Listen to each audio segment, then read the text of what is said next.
আমি এখন এমন একটা দ্বীপে আছি যেখানে শুধু সাপেদের রাজত্ব, কিন্তু আমি এর থেকেও ভয়ঙ্কর জায়গায় যাব, যেমন বরফে ঢাকা একটা খাড়া পাহাড়ে উঠবো। আমি পড়ে যাবো, আমাকে নামাও নামাও। এমন একটা রাস্তায় গাড়ি চালাবো যেখানে প্রচুর মানুষ মারা গেছে। আমরা মৃত্যু থেকে আর 7 ইঞ্চি দূরে আছি। ভয়ঙ্কর শার্কদের সাথে কেজ ছাড়াই সুইমিং করব এবং আরো অনেক কিছু। আর শুরু করব এই কেজ থেকে, একটা আফ্রিকান সাফারির মাঝখানে যেখানে অনেক সিংহ, চিতা, হিপো এবং আরো অনেক প্রজাতি যেগুলো আমাদেরকে মেরে দিতে পারে। আমরা এটা কেন করছি? কারণ আমরা পৃথিবীর সব থেকে ভয়ানক 5টা জায়গায় যাব। আমি একটা সিংহ দেখতে পেয়েছি। ও মাই গড, এটা আমরা কেন করছি? আর যাতে সিংহরা আমাদের কাছাকাছি আসে তাই আমি অনেক মাংস এনেছি। এবং কেজের চারপাশেও ঝুলিয়ে দেব। ভাই আমরা বেঁচে ফিরবো তো? কিন্তু আসলে যে কারণে এই জায়গাটা বেশি ভয়ঙ্কর সেটা হলো সূর্য ডুবে যাবার পরে আমরা দেখতে পাই না, কিন্তু ওরা দেখতে পায়। জিমি, ওদিকে দুটো সিংহ রয়েছে। এই শব্দটা তো কণ্ঠারের মতো লাগছে। না, এটা বিশাল ভাই। সবকিছু রাতে বেরোয় কেন? ভাই, আমাদের সিংহটা পুরো ঘিরে ধরেছে। আমাদের থেকে মাত্র 20 ফুট দূরে রয়েছে ওরা।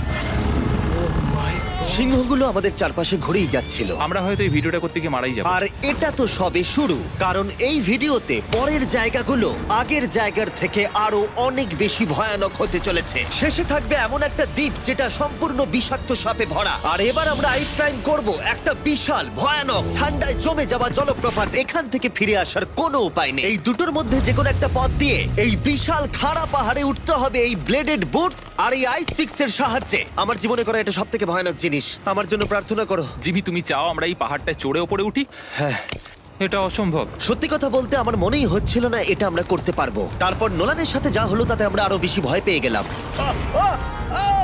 আমি পারবো না বন্ধুরা, একটু দাঁড়াও। আমি বেরিয়ে যাচ্ছি, আমি পারবো তুমি না। হাল ছাড়তে পারো না। না, আমি পারবো না। আমার বিশ্বাসই হচ্ছে না নোলান এটা করবে। সত্যি ভাবিনি। নোলান কুইট করলো। আমরা কিন্তু প্রায় ওপরের দিকে রয়েছি। তোমরা এখন হাফ অব্দি এসেছো। ও জিমি, নিচের দিকে দেখো না। ও মাই গড। যত উঠছি তত খাড়া হচ্ছে। আমার পা, আমি গ্রিপ পাচ্ছি না। ও ও ও ও। আরে তুমি পড়ে যাচ্ছিলে? ও মাই গড, আমি টপটা দেখতে পাচ্ছি জিমি। এটা আমার করা সবথেকে ভয়ানক জিনিস। আহ!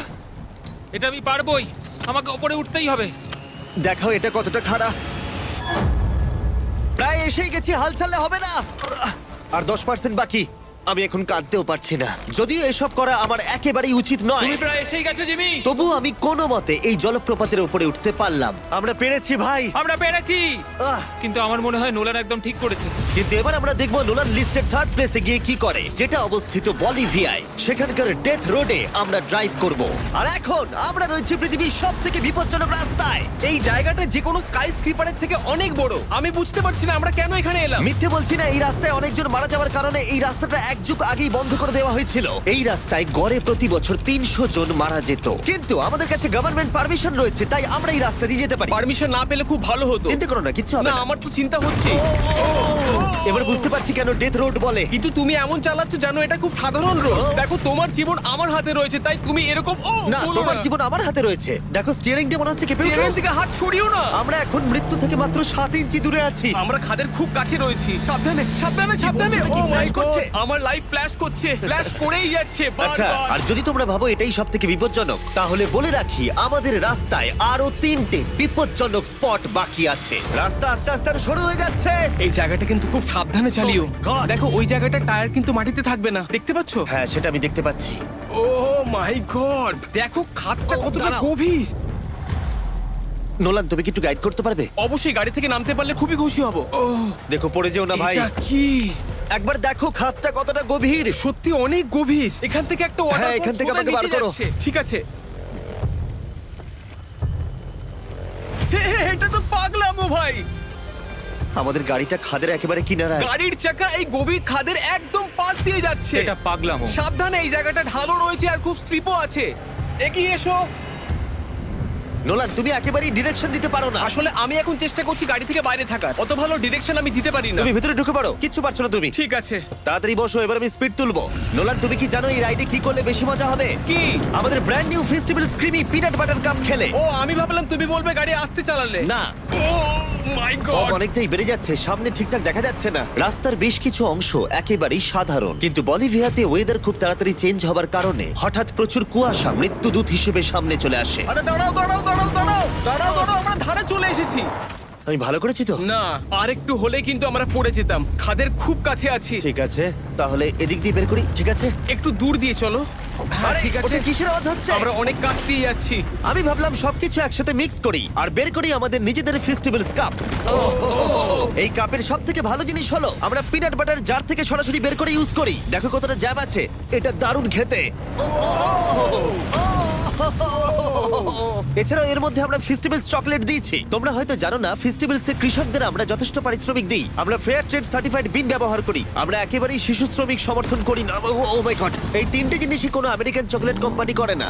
নোলান, হ্যাঁ, এক যুগ তো কেটে গেছে, দেখে নাও ব্রিজটা ঠিকঠাক আছে কিনা। ঠিক আছে। আমি শিওর হতে চাই যে এটা ভেঙে পড়বে কিনা, কারণ আমি মরতে চাই না। নোলান, ব্রিজটা পরীক্ষা করো, সব ঠিক আছে? হ্যাঁ, ঠিক আছে। বিগ চকলেট তাদের কৃষকদের মজুরি কম দেয় আর শিশুদের দিয়ে কাজ করায়। শুধুমাত্র পশ্চিম আফ্রিকাতেই লক্ষ লক্ষ শিশু শ্রমিক রয়েছে যারা কোকো ফার্মে কাজ করে। তাই তোমাদের এটা খাওয়া উচিত শুধুমাত্র স্বাদে দারুণ বলেই নয়, বরং চকলেট ইন্ডাস্ট্রিকে একটা বার্তা দেওয়ার জন্য। তোমাদের কৃষকদের যথেষ্ট পারিশ্রমিক দাও আর শিশু শ্রমিক প্রতিকার করো। এটা তো পাগলামো ভাই। আমরা ডেথ রোড সার্ভাইভ করলাম। এখনো অবধি আমরা সার্ভাইভ করেছি, কিন্তু পরের বোনাস প্লেসে কার্ল আর নোলান শার্কে ঘেরা সমুদ্রের একেবারে মাঝখানে যাবে। আর কিছু কারণবশত জলে কেজের মধ্যে থাকবো না। হ্যাঁ, ইউজুয়ালি আমরা এটাই ব্যবহার করি, কিন্তু এবারে আর করব না। এখানকার শার্কগুলো অতর্কিতে আক্রমণের জন্য বিখ্যাত, আর এটাই এই জায়গাটাকে ইউএস এর সব থেকে বিপজ্জনক করে তুলেছে। বিশ্বাসই হচ্ছে না আমরা এটা করতে চলেছি। ও মাই গড, এগুলো তো অনেক বড় শার্ক। ও মাই গড। ভাই, আমরা এটা কেজ ছাড়া কেন করছি? ভাই, তোমার পেছনে পেছনে। ও মাই গড, এটা অনেক বড়। নোলান, এক্ষুনি ভাই, নামো। আমার ইচ্ছা করছে না, আমি যেতে চাই না। সত্যি আমি মরতে চাই না ভাই, মরতে চাই না। ও মাই গড, এটা তো অনেক বড়। ঠিক আছে, ঠিক আছে ভাই, এই শার্কগুলো তো দ্বিগুণ বড়। আমি আর যাচ্ছি না, হয়ে গেছে। কিন্তু দ্বিতীয় বিপজ্জনক জায়গার কাছে এটা কিছুই নয়, যেটা অবস্থিত অ্যামাজন রেন ফরেস্টের একেবারে মাঝখানে। এখানকার সৌন্দর্য দেখে বোঝা যাবে না জায়গাটা কতটা বিপজ্জনক, কারণ কিছু মুহূর্তের মধ্যেই এই জায়গাটা এরকম থেকে এরকম হয়ে যেতে পারে। একটু ঝড় বৃষ্টি হলেই এখানে জলস্রোত নেমে আসে এবং গোটা এলাকা ভাসিয়ে দেয়। আর আজকে আমরা দেখব গোকটা ক্যাটারাক্ট ওয়াটারফল, যেখানে জলস্রোত নেমে আসছে 1000 ফুট ওপর থেকে নিচে জলাশয়ের মধ্যে। আর এই মেঘলা দিনে আমার সাথে এসেছে এই যে এরা। এ হলো হেজ, 70 দিন জঙ্গলে কাটিয়েছিল। এ হলো বেলি, যে কিউবে 100 দিন কাটিয়েছিল। আমরা এখন অনেক ভয়ঙ্কর জিনিস করতে চলেছি, যেখানে মৃত্যুর সম্ভাবনাও আছে। না মানে সেটা এসো, এসো, এসো তোমরা, চলো যাওয়া যাক। আর অনেকক্ষণ পরে আরো অনেকক্ষণ পরে সাবধানে। সব থেকে পিচ্ছিল জায়গায় ট্রেক করা, বিশাল খাড়া জায়গায় যাওয়া যেখানে এখনো মানুষের পা পড়েনি। বেঁচে গেছি। আমরা শেষ পর্যন্ত গন্তব্যে এসে পৌঁছলাম। এটা একটা ওয়াটারফল, দেখতে পাচ্ছ তোমরা? মানে একবার যদি স্লিপ খেয়ে দারুণ পড়ো লাগছে। তাহলে তোমরা শেষ। আর গাইডের সাহায্যে আমরা নদীটা সুরক্ষিতভাবে পার করলাম। এই দেখো, উই! আর তারপরে আমরা কিছু দড়ি সংগ্রহ করলাম, যাতে আমরা ওয়াটারফলের নিচ অব্দি দেখতে পারি। নিচ দেখতে পাচ্ছ? ওয়াও, এটা দারুণ লাগছে। হা! কিন্তু যেমনটা আমি আগে বলেছি, এই জায়গাটা দেখতে যতটা সুন্দর, এক মুহূর্তের ব্যবধানে এটা প্রচন্ড ভয়ঙ্কর হয়ে উঠতে পারে। এখন বিশাল পরিমাণে ঝড় বৃষ্টি শুরু হয়ে গেল। এই জন্যই এটাকে পৃথিবীর সব থেকে ডেঞ্জারাস প্লেস বলা হয়। এই ওয়াটারফলটা এখন আস্তে আস্তে অনেকটা ছড়িয়ে যাবে, অনেকটা জল বেড়ে যাবে, সবকিছু ভাসিয়ে দেবে। এখানে এখন জল অনেক বেড়ে যাবে আর আমাদের বেরোতে হবে। আমরা কি রোপগুলো ব্যবহার করে ওয়াটারফলের পাশ দিয়ে নিচে নামবো? না, একদমই নয়, এটা খুবই বাজে আইডিয়া জিম। আমরা এখন জঙ্গলের মাঝে ফেসে গেছি, এটা তো বাজে ব্যাপার। কত রিস্ক আছে। জিমির দিক দিয়ে কিন্তু কাদা আসছে, অনেক কাদা। আর যে কোনো মুহূর্তে এখানে বাজও পড়তে পারি। আর সত্যি আমি চাই না তুমি মরে যাও। ওহ, তাই আমাদের ইউটিউব ভিডিও এমার্জেন্সি অপারেশনে বদলে গেল। একটাই উপায় আমরা বেরোতে পারবো, একই পিচ্ছিল এবং খাড়া পথ দিয়ে আমাদের ফিরতে হবে। আর কিছুক্ষণ বৃষ্টি হলে এই জলস্রোত সবকিছু ভাসিয়ে দেবে। তোমরা দেখতে পাচ্ছ জলের পরিমাণ অনেকটা বেড়ে গেছে, আমাদের রাস্তাও ব্লক হয়ে গেছে। আমাদের এই দড়ির সাহায্যে বেরোতে হবে, অনেকটা সময় লাগছে। তোমাদের মনে আছে যখন আমি এই নদীটা পার করছিলাম আর হাসছিলাম? হুই! এখন আর একদম হাসি পাচ্ছে না। আমার সত্যি খুব ভয় করছে, যদি আমি পড়ে যাই। এই যে সেই ওয়াটারফল, যেখানে আমি তলিয়ে যাব। জলের স্রোত দেখো, মানে দেখো, আমি মজা করছি না। এই দড়িটা ধরো আর নিজেকে ঠেলে ওপরের দিকে ওঠো। আমাকে মরতে দিও না। আর অনেকক্ষণ পরে জল আর কাদার বন্যায় ট্রেকিং করে আমরা এই পাহাড় থেকে প্রাণে বেঁচে ফিরলাম। এখন আমরা পৃথিবীর সব থেকে মারাত্মক জায়গায় যেতে চলেছি। আমাদের লিস্টে পৃথিবীর ভয়ঙ্করতম জায়গার মধ্যে 1 নম্বর। আর এই ভিডিওটা সব থেকে ভালোভাবে শেষ করার জন্য আমরা এসেছি পৃথিবীর সব থেকে বিপজ্জনক আইল্যান্ডে। কেন এমন আইল্যান্ডে আছি যেখানে কিলিং মেশিন ভর্তি? মনে হয় আমরা মরবো। Bye bye. এখন থেকে অফিসিয়ালি আমরা কাল অবধি আছি। এটা সত্যি, আমরা পৃথিবীর সব থেকে বিপজ্জনক আইল্যান্ডে সারা রাত কাটাবো। আর আমাদের প্রতি পদক্ষেপে থাকবে অজস্র সাপ। শুধুমাত্র স্পেশালাইজড পোশাক আমাদের বাঁচাবে এই সমস্ত ভয়াবহ বিষধর সাপের হাত থেকে। যে কোনো জায়গায় সাপ থাকতে পারে, তাই না? হ্যাঁ, জিমি, কি হবে যদি কোনো সাপ আমাদেরকে কামড়ে দেয়? বেসিক্যালি যেই বিষ তোমাদের রক্তে এসে মিশবে, তোমাদের স্কিনের কালার চেঞ্জ হয়ে যাবে আর 1 ঘন্টার মধ্যে তোমরা মারা যাবে। এটা খুবই ভয়ের বিষয় যে আমি যে কোনো সেকেন্ডে মরে যেতে পারি। এটা পাগলামো ভাই। গোটা আইল্যান্ডটা কিলিং মেশিন দিয়ে ভর্তি। এটা কিন্তু দারুণ ব্যাপার। ওপর থেকে কিন্তু দারুণ লাগছে জায়গাটা। তুমি এখান থেকে পড়ে গেলে কিন্তু মরে যাবে। হ্যাঁ, সেটা আমি জানি। সবাই খুব সতর্ক থেকো। তোমরা হয়তো ভাববে স্নেক আইল্যান্ড নাম বলে এখানে হাজার হাজার সাপ ওপেন ঘুরে বেড়াবে, কিন্তু মাটিতে বসবাসকারী প্রাণীদের সাপগুলো মারার পরে ওরা এখন গাছের পাখিদের শিকার করে, কারণ এখন ওরাই একমাত্র জীবিত শিকার। এখন আমরা অফিসিয়ালি জঙ্গলে প্রবেশ করছি। যে কোনো মুহূর্তে সাপ গাছ থেকে লাফ দিয়ে আমাদেরকে কামড়াতে পারে। এতক্ষণ পায়ের চিন্তা করছিলাম, এখন তো গাছ থেকে সাপ পড়ারও আশঙ্কা রয়েছে। এটা পাগলামো ভাই। ও ও ও, এখানে একটা আছে, আমার মুখের সামনে ছিল। এই সমস্ত সাপেদের ধরে বিজ্ঞানীরা তাদের বিষ বের করবে, আর সেটা দিয়ে তারা অ্যান্টিভেনাম তৈরি করবে। দাঁড়া, ওটা বিষধর। হ্যাঁ তার মানে ওটা আমায় কামড়ালে আমি মরে যাব? হ্যাঁ, ও, ও, ও, ও, ও! ভালো করে কিন্তু ধরে রাখবে। এটা একটা বাচ্চা। ও না না, এ তো হারিয়ে গেল। তুমি এটাকে ফেলে দিলে? না, পালিয়ে গেল। এটা পালিয়ে গেল। কিন্তু তুমি, মানুষটা সাপটাকে এমন ভাবে ফেললো যেন আমি আমার ফোন ফেলেছি। যত আমরা জঙ্গলের গভীরে ঢুকছি, ঝোপঝাড়গুলো খুব ঘন, আমি আমার সামনে 2 ফুটও দেখতে পারছি না। যে কোনো জায়গায় সাপ থাকতে পারে। আরো বেশি সাপ দেখতে পাচ্ছি। এখানে ও, একটা ও, ও, আর ওখানে একটা। এবার কিন্তু ছাড়বে না, ঠিক আছে? ঠিক আছে। তাড়াতাড়ি ভিতরে ঢুকিয়ে দাও। এই সাপের বিষ কতজন মানুষের জীবন বাঁচাতে পারে? প্রায় 1000 জনের। ও, এটা তো অসাধারণ। সারা বিশ্বের যত অ্যান্টিভেনম পাওয়া যায় তার 90% ব্রাজিল থেকেই পাওয়া যায়। তার মানে হলো যতগুলো সাপ আমরা ধরবো তত হাজার মানুষের জীবন বাঁচবে। জিমি, ওখানে আরেকটা সাপ রয়েছে।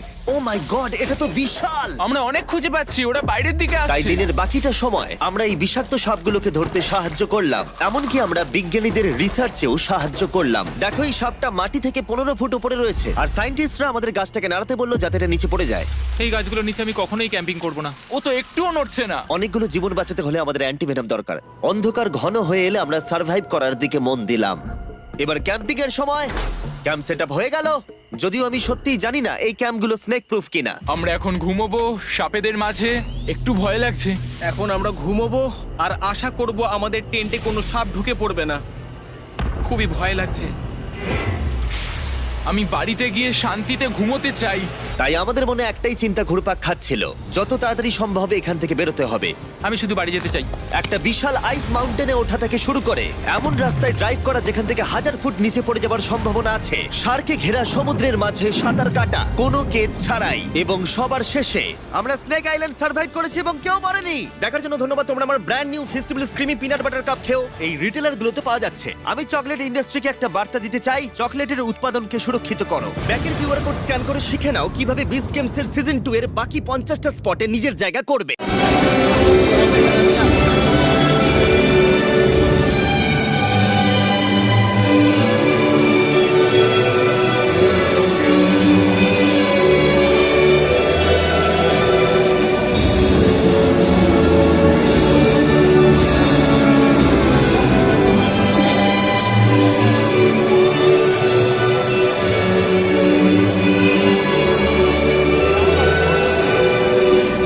আনন্দ 10টা মিনিট।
বাঙালি প্লেয়ার